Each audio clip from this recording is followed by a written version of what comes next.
Thank you, Tony. We continue tracking the latest developments tonight in a disturbing case of hoarding out of Newport. The Rhode Island SPCA tells us the remains of 26 cats were found inside a freezer at a home on K Street earlier today. The agency says it's not sure how those cats died. They also found 18 surviving cats living in squalid conditions.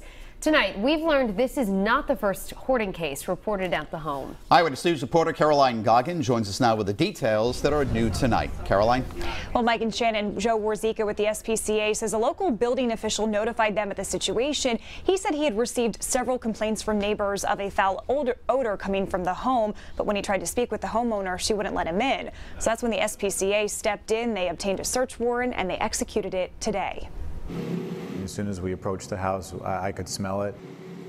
A case of hoarding on K Street in Newport. The Rhode Island SPCA calling the inside of this home unsanitary and cluttered. Certain areas of the house were in worse shape than others, but the areas where the cats themselves were living was accumulated with feces. Joe Warzika with the SPCA says when they executed a search warrant on Wednesday, the odor was difficult to bear.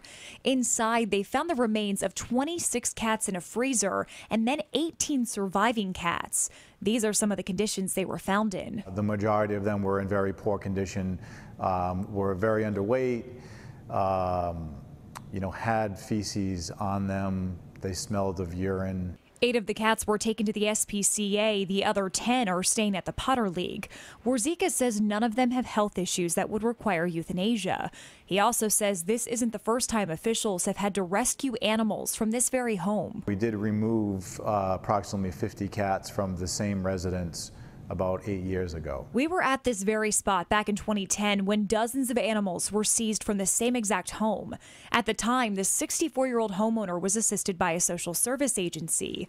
In this recent case, the SPCA isn't releasing her identity, but Warzika says criminal charges are likely forthcoming. He tells us he can't think of a rational explanation as to why the elderly woman would do something like this, but says it does signal the possibility of an underlying mental health issue.